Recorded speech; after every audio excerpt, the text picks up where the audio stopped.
Long term memory introduction. Dear students, आज हम दीर्घकालिक स्मृति के बारे में बात करेंगे। उससे पहले मैं एक बात आपको बताना चाहूँगी कि नॉर्मली जब हम याद रखने की बात करते हैं या जब हम स्मृति की बात करते हैं तो आमतौर पर उससे हमारा तात्पर्य लॉन्ग टर्म मेमोरी से ही होता है, क्योंकि एक सामान्य व्यक्ति यह नहीं जानता कि स्मृति के इतने प्रकार होते हैं और जो सूचना हम याद कर पा रहे हैं बेसिकली वो दीर्घकालिक स्मृति में से ही रिकॉल करके उस सूचना के बारे में बात कर रहे होते हैं। तो आज हम इसके बारे में और डिटेल से बात करेंगे। दीर्घकालिक स्मृति का एक ऐसा सिस्टम है, एक ऐसी भंडारण क्षमता है जिसमें ऐसी बहुत सारी बातें संचित होती हैं जो हमने कई वर्षों पहले भी सीखी गई होती है। तो दीर्घकालिक स्मृति वास्तव में ऐसी जो हमारी योग्यताएं हैं या जानकारी है या हम ये कह सकते हैं जो कुछ भी हमें पता है वो सब धारण करने की जो हमारी क्षमता है और उसे याद करने की जो क्षमता है वो दीर्घकालिक स्मृति के कारण ही संभव हो पाती है। वैसे हमें कई बार ऐसा लगता है कि हम बहुत सारी बातें भूल गए हैं। उसके पीछे यही कारण होता है कि दीर्घकालिक स्मृति में से सूचना समय के साथ थोड़ी फेड हो जाती हैं, डल पड़ जाती हैं और उस समय हम उस सूचना को याद नहीं कर पाते। लेकिन ये बात बिल्कुल निरापद है कि हम दीर्घकालिक स्मृति में बहुत सारी सूचनाओं को संचित कर सकते हैं। जब संवेदी स्मृति से सूचना वर्किंग मेमोरी या जिसे हम शॉर्ट टर्म मेमोरी के नाम से अभी तक बात कर रहे थे उसमें पहुंच जाती है और ये इन्फॉर्मेशन रिहर्स करी जाती है, यानी कि इसकी पुनरावृत्ति की जाती है, तो ये इन्फॉर्मेशन लॉन्ग टर्म मेमोरी में प्रवेश पाती है। ऐसा एटकिंसन शिफरिन ने कहा था। आप यहाँ ये मॉडल देख सकते हैं। एटकिंसन शिफरिन ने ये जो मॉडल दिया है इसमें यह स्पष्ट हो रहा है कि वातावरण से जब सूचना सेंसरी मेमोरी में आ रही है और हम उस पर ध्यान केंद्रित कर रहे हैं तो ये शॉर्ट टर्म मेमोरी में जाती है। शॉर्ट टर्म मेमोरी में मेंटेनेंस रिहर्सल के द्वारा इस सूचना की पुनरावृत्ति की जाती है और यदि इस पर ध्यान नहीं दिया जाता तो ये इन्फॉर्मेशन की फॉरगेटिंग हो जाती है और यदि इस सूचना को रिहर्स किया जाता है, इसकी पुनरावृत्ति की जाती है, इस पर ध्यान दिया जाता है तो ये लॉन्ग टर्म मेमोरी में चली जाती है। इस प्रकार एटकिंसन शिफरिन मॉडल के अनुसार जो दीर्घकालिक स्मृति है वो मेमोरी सिस्टम का तीसरा भाग है। दीर्घकालिक स्मृति का कार्य होता है सूचनाओं को ग्रहण करना और इनका भंडारण करना। वैसे यदि देखा जाए तो दीर्घकालिक स्मृति वर्किंग मेमोरी की तुलना में अधिक निष्क्रिय होती है। ऐसा तो नहीं कहा जा सकता कि पूरी तरह निष्क्रिय होती है, लेकिन जो कार्यकारी स्मृति या जिसे हम शॉर्ट टर्म मेमोरी कह रहे हैं उसकी तुलना में लॉन्ग टर्म मेमोरी में जो मेमोरी के ऊपर प्रोसेसिंग है वो कम होती है। लॉन्ग टर्म मेमोरी की जो क्षमता है वो अनलिमिटेड होती है। इसमें पता नहीं कितनी सूचना एक समय पे भंडारित करी जा सकती है, अनलिमिटेड कैपेसिटी होती है और ये सूचनाएं विभिन्न प्रकार की हो सकती हैं। ये हमारी पढ़ाई लिखाई से संबंधित भी हो सकती है, हमारी सामान्य जानकारी संबंधित, हम क्या खेलते हैं, हम किस तरीके का कार्य करते हैं, यानी जितने भी हमारे क्षेत्र हमारे व्यवहार से संबंधित है सबसे संबंधित जानकारी लॉन्ग टर्म मेमोरी में हो सकती है। लॉन्ग टर्म मेमोरी की यदि हम ड्यूरेशन की बात करें, समय अवधि की बात करें, तो यह माना जाता है कि जो इसकी समय अवधि है वो परमानेंट होती है, यानी ये नहीं कहा जा सकता कि कोई भी सूचना कब तक लॉन्ग टर्म मेमोरी में रहेगी। लॉन्ग टर्म मेमोरी में से सूचनाएं समाप्त भी होती हैं, क्यों होती हैं उस बारे में हम बाद में डिस्कस करेंगे, लेकिन सामान्य तौर पर ये माना जाता है कि जो दीर्घकालिक स्मृति है उसका जो समय है वो अनंत होता है, उसके बारे में उसकी कोई लिमिट नहीं होती। और एक और चीज़ कि दीर्घकालिक स्मृति रिकंस्ट्रक्टिव होती है, पुनर्रचनात्मक होती है। बार्टले एक मनोवैज्ञानिक हुए हैं जिनका मेमोरी के क्षेत्र में बहुत काम है और वो ये कहते हैं कि ये जो जैसा माना जाता है कि दीर्घकालिक स्मृति में निष्क्रिय पड़ी रहती हैं सूचनाएं या उस समय कोई प्रोसेसिंग नहीं होती, उसके विपरीत दीर्घकालिक स्मृति जो है वो पुनर्रचनात्मक होती है। और जब हम किसी इन्फॉर्मेशन को रिकॉल कर रहे हैं दीर्घकालिक स्मृति में से, तो वो कुछ परिवर्तित रूप में होती है, जो इस बात की पुष्टि करती है कि दीर्घकालिक स्मृति भंडारण में भी कोई ना कोई प्रोसेसिंग हो रही होती है। इसके बाद मैं आपको बताना चाहूँगी कि दीर्घकालिक स्मृति के प्रकार कौन कौन से होते हैं। यहाँ पर हमने क्लासिफिकेशन प्रस्तुत कर रखा है, जिसमें हम ये मानकर चल रहे हैं, जैसा कि ज़्यादातर मनोवैज्ञानिक इस बात पर सहमत हैं कि जो हमारी स्मृति है उसको दो भागों में रखकर अध्ययन किया जाना चाहिए, लघुकालिक स्मृति और दीर्घकालिक स्मृति। लघुकालिक स्मृति या संवेदी स्मृति जो भी है उस पर हम पहले डिस्कस कर चुके हैं, उस पर हम अब विवाद में नहीं पड़ेंगे। हम अभी केवल ये देखते हैं कि दीर्घकालिक स्मृति के कितने प्रकार होते हैं। दीर्घकालिक स्मृति के प्रकारों को दो श्रेणी में बांटकर रखा जाता है। एक है एक्सप्लिसिट और एक इम्प्लिसिट। एक्सप्लिसिट बाह्य और इम्प्लिसिट आंतरिक। एक्सप्लिसिट के फर्दर दो टाइप्स हैं, एपिसोडिक और सिमेंटिक। एपिसोडिक कहा जाता है वृत्तात्मक स्मृति को और सिमेंटिक कहा जाता है शब्दार्थ संबंधी। इम्प्लिसिट मेमोरी जो कि अनकॉन्शियस होती है, अचेतन होती है, जिसके बारे में हमें जानकारी नहीं होती या जिसके बारे में हम आसानी से एक्सप्लेन नहीं कर सकते। इसके फर्दर दो भाग हैं, प्राइमिंग और प्रोसीजरल। प्रोसीजरल कहा जाता है क्रियात्मक स्मृति को। तो जो एक्सप्लिसिट मेमोरीज होती हैं उनको आप आसानी से उनके बारे में बता सकते हैं, उनकी जानकारी दे सकते हैं। और ये जो स्मृति होती हैं ये अनुभवों और जो तथ्यों से संबंधित होती हैं, जबकि जो इम्प्लिसिट मेमोरीज होती हैं इनको शब्द प्रदान करना बहुत मुश्किल है, इन्हें शब्दों का जामा पहनाना बहुत मुश्किल होता है, क्योंकि इसके अंदर हमारी जो स्किल्स और जो हमारी प्रतिक्रियाएं हैं वो शामिल होती हैं। अब हम विस्तार से देखते हैं कि ये जो टाइप्स हैं इनके बारे में क्या हम बात करेंगे। डेक्लेरेटिव मेमोरी या जिसे हम कॉन्शियस मेमोरी कह रहे हैं, चेतन स्मृति कह रहे हैं, ये स्मृति का एक ऐसा प्रकार है जिसको कि हम एक्सप्लेन कर सकते हैं, जिसके बारे में हम बात कर सकते हैं, जिसके बारे में हम चेतन होते हैं और आसानी से जो चीज़ हमें याद है हम दूसरे को बता सकते हैं और समझा सकते हैं। तो डिक्लेरेटिव मेमोरी में जो पहली स्मृति आती है वो है एपिसोडिक मेमोरी। एपिसोडिक मेमोरी जिसे हम वृत्तात्मक स्मृति के नाम से जानते हैं, वो व्यक्ति की जो पर्सनल मेमोरीज होती हैं, जो उसकी व्यक्तिगत स्मृति होती हैं, उससे संबंधित होती है और इसमें उसकी ऑटोबायोग्राफिकल इन्फॉर्मेशन होती है, यानी क्रम से उसने कब क्या किया। जब हम व्हेन की बात कर रहे हैं तो वो बेसिकली एपिसोडिक मेमोरी की बात कर रहे हैं, व्हेन, वेयर। तो ये एपिसोडिक मेमोरी से संबंधित है कि जैसे आपसे पूछा जाता है कल आप कहाँ थे, तो ये एपिसोडिक मेमोरी का एग्जाम्पल होगा। जैसे आपका जन्म कब हुआ था, आप कौन सी जो स्कूलिंग आपकी कब स्टार्ट हुई थी, जो इस प्रकार की सूचनाएं हैं वो एपिसोडिक मेमोरी का हिस्सा होती हैं। और ये जो स्मृतियाँ होती हैं ये आमतौर पर किसी स्थान या किसी समय से संबंधित होती हैं। जैसा इसका मैं आपको एक एग्जांपल देना चाहूँगी एपिसोडिक शब्द को स्पष्ट करने के लिए। आप कोई प्रोग्राम देखते हैं, सीरियल्स देखते हैं, तो उसमें एपिसोड होता है और एक एपिसोड के बाद दूसरा एपिसोड आता है।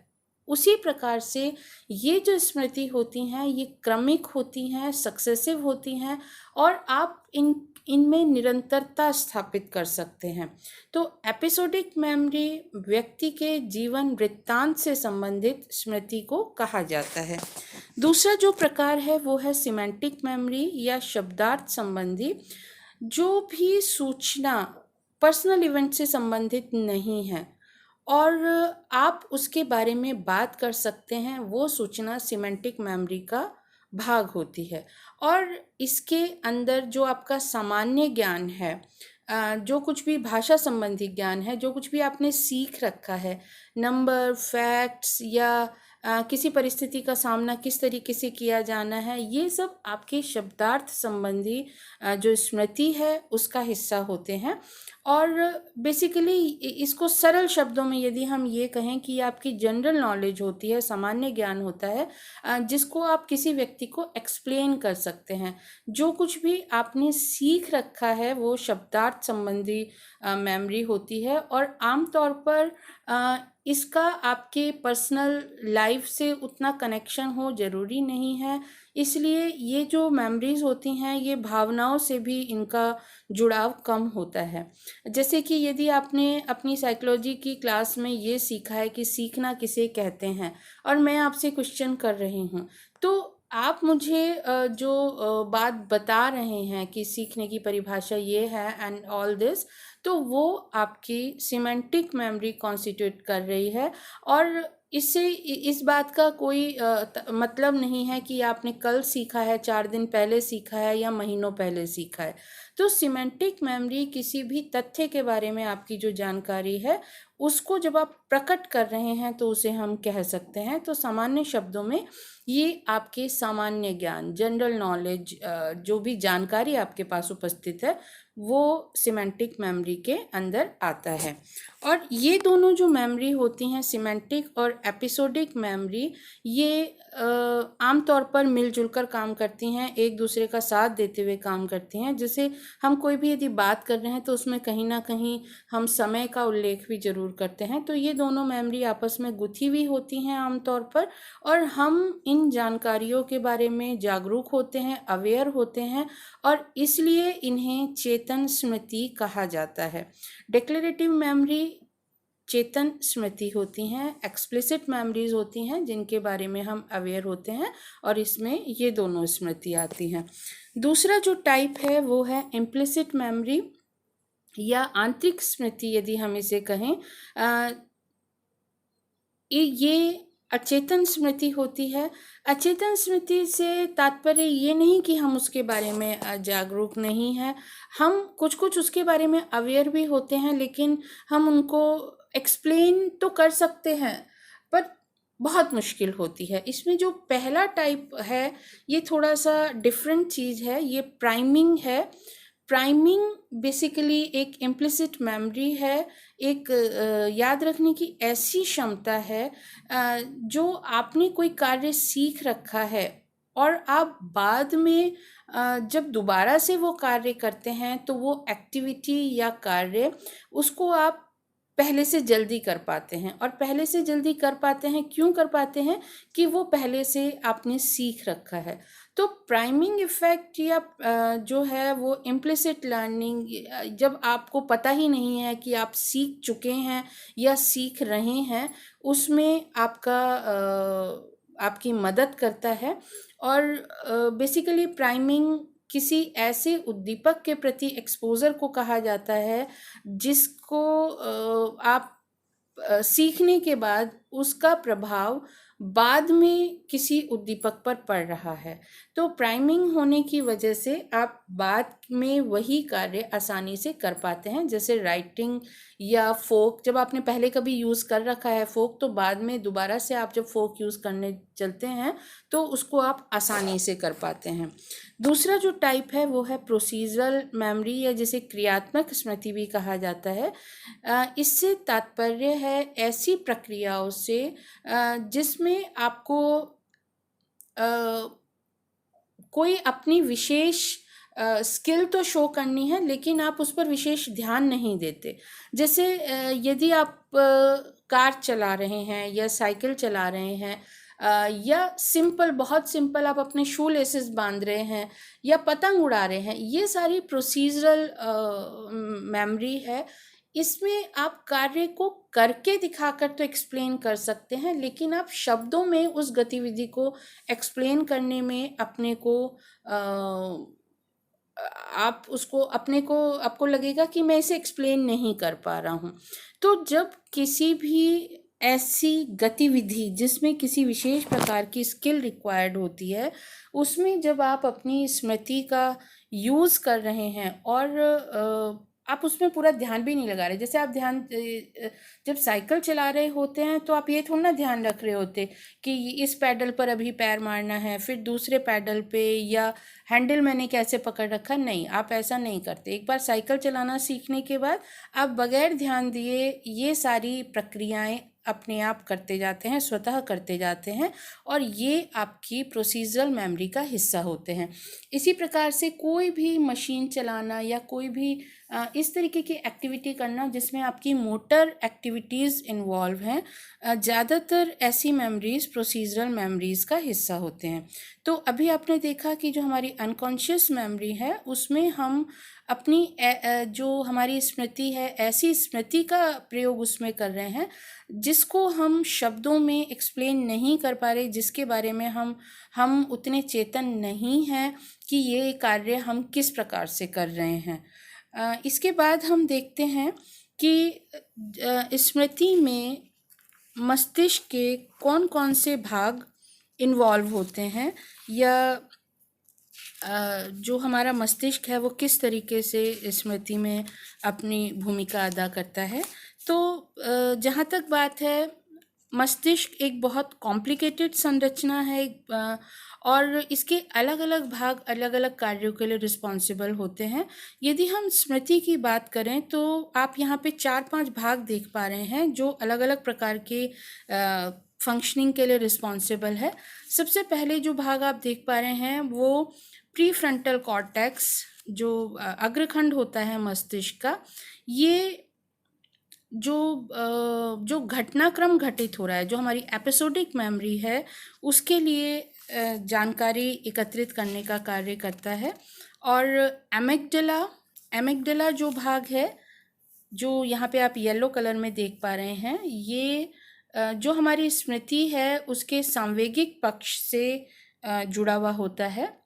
फिर मीडियल टेम्पोरल लोब, ये जो एक्सप्लिसिट मेमोरीज हैं उन सूचनाओं के बारे में कूट संकेतन करता है, और इन सूचनाओं को जो लॉन्ग टर्म मेमोरी की स्टोरेज पोर्शन जो है वहाँ पर ट्रांसफ़र करता है। फिर हिप्पोकैम्पस भी नवीन सूचनाएं जो एक्सप्लिसिट मेमोरी से, एपिसोडिक और सिमेंटिक मेमोरी से संबंधित होती है, इन इन्फॉर्मेशंस का कूट संकेतन करता है और इनका ट्रांसफ़र करता है। और सेरिबेलम जो है मस्तिष्क का जो हिस्सा है, ये मूवमेंट से संबंधित जानकारी, यानी जो हमारी प्रोसीजरल मेमोरी से संबंधित जो जानकारी है, इसके लिए रिस्पॉन्सिबल होता है। तो इस प्रकार आपने देखा कि मस्तिष्क के अलग अलग जो क्षेत्र हैं वो स्मृति में अपना कार्य करते हैं, और किसी भी तथ्य की स्मृति किसी एक ब्रेन एरिया से इन्वॉल्व नहीं होती, उसके लिए अलग अलग पार्ट रिस्पॉन्सिबल होते हैं अलग अलग पोर्शन के लिए। और अब यहाँ देखते हैं कि किस तरीके से जो जानकारी है वो लॉन्ग टर्म मेमोरी में ट्रांसफ़र होती है। जो भी इंफॉर्मेशन ब्रेन में आ रही है, जो शॉर्ट टर्म से लॉन्ग टर्म में आ रही है, उसमें ये आवश्यक होता है कि जो सूचनाएं कूट संकेतित हो रही है उनका कंसोलिडेशन हो, उनका दृढ़ीकरण हो। और इससे यह तात्पर्य हम ये कह सकते हैं कि जो भी सूचना शॉर्ट टर्म मेमोरी में जितना अधिक समय तक रहेगी या जितनी ज़्यादा उसकी प्रोसेसिंग होगी, उतना ही लॉन्ग टर्म मेमोरी में जाने की संभावना ज़्यादा हो जाएगी। और इस प्रक्रिया में मीनिंगफुलनेस ऑफ इंफॉर्मेशन, यानी कि वो कितनी अर्थपूर्ण है हमारे लिए, कितनी इम्पॉर्टेंट है, और उसके अंदर इमोशनल कंटेंट कितना है, ये दोनों फैक्टर्स इस प्रोसेस में बहुत महत्वपूर्ण रोल प्ले करते हैं।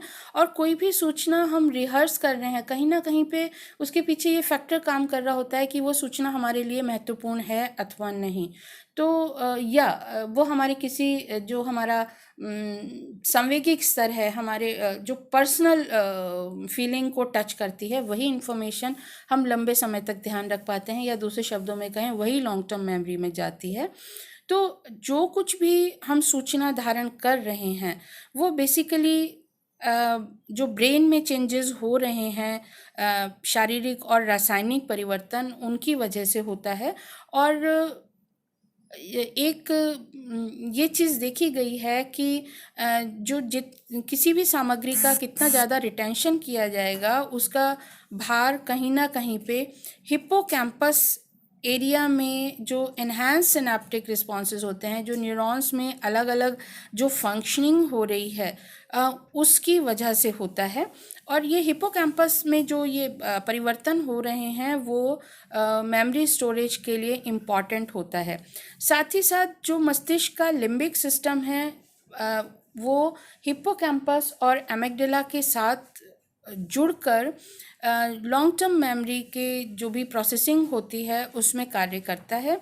और ऐसा नहीं कि सारी की सारी मेमोरी जो शॉर्ट टर्म मेमोरी में आ रही है वो लॉन्ग टर्म मेमोरी में चली जाएगी, लेकिन ये वहाँ से पर्टिकुलरली कुछ इन्फॉर्मेशन को सिलेक्ट करता है और इस इन्फॉर्मेशन को दृढ़ीकरण करता है, इसका जो न्यूरोकेमिकल चेंजेस होते हैं वो करता है, और फिर ये इन्फॉर्मेशन लगातार लॉन्ग टर्म मेमोरी तक पहुंचाता है। तो ये एक बहुत ज़्यादा जटिल प्रक्रिया है। आप सिंपली ये समझ सकते हैं कि जो हमारी स्मृति है उसके भंडारण में और उसके धारण करना जिसे हम कह रहे हैं, उसके अंदर एक बहुत जटिल प्रक्रिया शामिल होती हैं। मस्तिष्क के कई हिस्से सम्मिलित होते हैं और जो न्यूरोसाइनेप्टिक जो फंक्शनिंग होती है, जो हमारी नर्वस सिस्टम, जो न्यूरॉन्स में जो साइनेप्टिक फंक्शनिंग्स होती है वो बहुत जटिल होती है। नए नए कॉम्बिनेशंस बनते हैं, कनेक्शंस डेवलप होते हैं, पुराने कनेक्शंस मजबूत होते हैं, और इस प्रकार से जो हमारी सूचना है उसका भंडारण ब्रेन में होता है। यहाँ पर आप एक सिंपल सा पिक्चर देख रहे हैं जिसमें ये दिखाने की कोशिश करी गई है कि ब्रेन में किस किस एरिया में कौन सी मेमोरी जो है वो उसका भंडारण हो रहा है। जैसे ग्रीन कलर में आप देख पा रहे हैं शॉर्ट टर्म मेमोरी, ये प्री फ्रंटल लोब है जिसमें शॉर्ट टर्म मेमोरी का जो भंडारण हो रहा है। इसी तरीके से लॉन्ग टर्म मेमोरी के लिए जो रिस्पॉन्सिबल एरियाज़ हैं, इम्प्लिसिट में आप देख रहे हैं येलो और पिंक वाला जो एरिया है ये इम्प्लिसिट के लिए है। जैसे अभी भी हमने देखा था कि सेरिबेलम जो है वो इम्प्लिसिट मेमोरी, प्रोसीजरल मेमोरी के रिस्पॉन्सिबल होता है, ये आप देख रहे हैं पिंक वाला एरिया। और लॉन्ग टर्म मेमोरी में जो ब्रेन के बाकी हिस्से दिखा रखे हैं ब्राउन कलर, स्काई कलर और लाइट ग्रीन कलर में, ये सारे जो है एक्सप्लिसिट मेमोरी जिसमें सिमेंटिक और एपिसोडिक मेमोरी आती है उसके लिए रिस्पॉन्सिबल होता है। ये जस्ट आपकी इंफॉर्मेशन के लिए है कि यदि बाद में कभी ब्रेन के इन पार्ट्स का नाम आए तो आपको स्ट्राइक कर जाए कि ब्रेन में मुख्य रूप से कौन कौन से एरियाज़ जो हैं वो मेमोरी के लिए रिस्पॉन्सिबल होते हैं। और ये आपको ध्यान रखना है कि ब्रेन के अलग अलग एरियाज़ जो हैं वो मेमोरी के अलग अलग जो टाइप्स हैं उसके लिए रिस्पॉन्सिबल होते हैं। तो आज के लिए इतना ही।